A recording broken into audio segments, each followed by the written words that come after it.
उदयपुर में एक व्यापारी धनीराम रहता था। उसकी लड़की का नाम रानी था।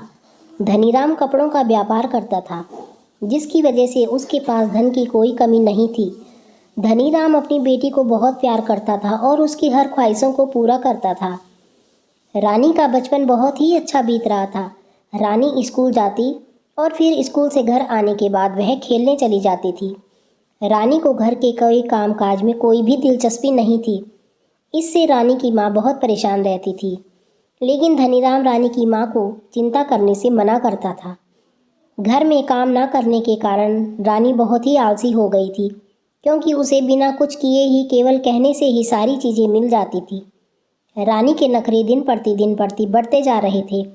वह अपने छोटे छोटे काम अपनी माँ से कराती थी। रानी पढ़ाई में भी कुछ खास नहीं थी, जिसके कारण उसके टीचर हमेशा उसकी कंप्लेंट करते थे।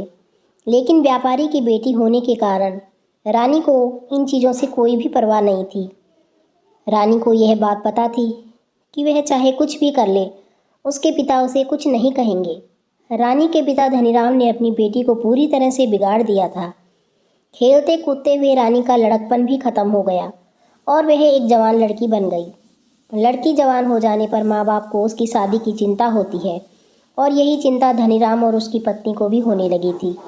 धनीराम की पत्नी को इस बात की चिंता थी कि इस लड़की को कौन ब्याह कर ले जाएगा, क्योंकि धनीराम की पत्नी को रानी के बारे में सब कुछ मालूम था कि वह कितनी जिद्दी और निकम्मी है।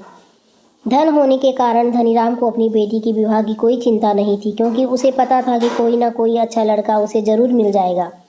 और ऐसा हुआ भी। रानी की शादी उदयपुर के एक ही सुंदर सुशील नौजवान से कर दी गई। रानी के पति का नाम सूरज था।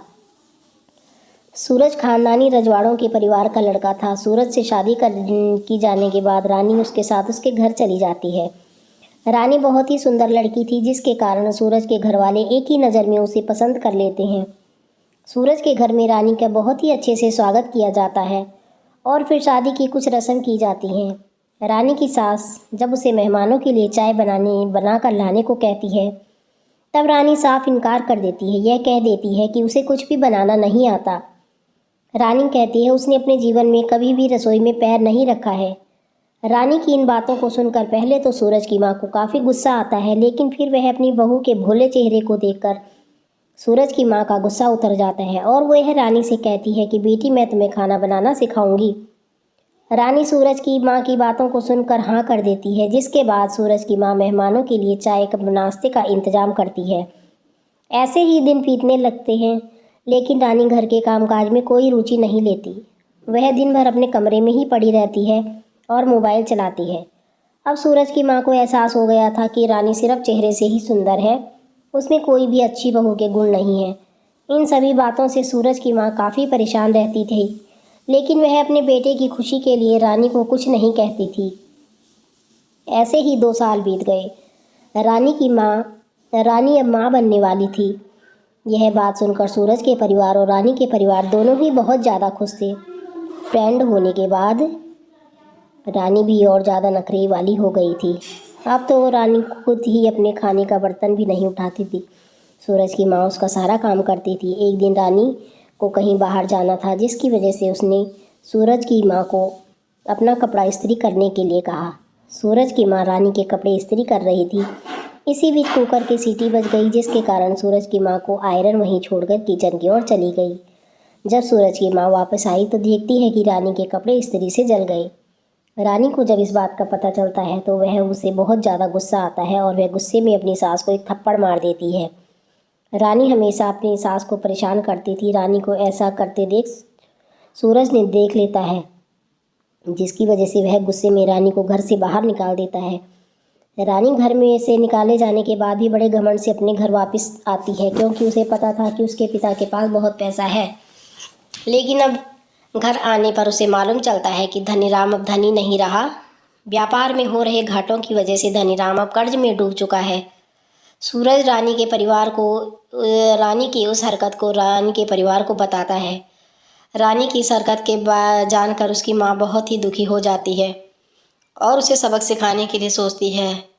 रानी को सही रास्ते पर लाने के लिए रानी की माँ खुद बीमार होने का न दिखावा करती है जिसकी वजह से अब घर में कोई भी ऐसा नहीं था जो रानी की ज़रूरतों को पूरा करे। अब रानी को अपने साथ साथ अपनी माँ का ख्याल भी रखना था। रानी ना चाहते हुए भी घर के काम करने की कोशिश करती है, लेकिन जब भी वह काम करती है तो वह गड़बड़ हो जाती है। एक दिन सुबह सुबह रानी की माँ रानी को आवाज़ देते हुए कहती है, रानी बिटिया, मेरा चाय पीने का बहुत मन हो रहा है, मेरे लिए चाय बना दो। रानी अपनी माँ के लिए चाय बनाने के लिए रसोई में जाती है, लेकिन जब वह चाय बनाने की कोशिश करती है तब उसका हाथ जल जाता है। हाथ जलने पर उसे एहसास होता है कि उसने कैसे देर से चाय लाने पर जानबूझकर अपनी सास के हाथों पर चाय गिरा दी थी।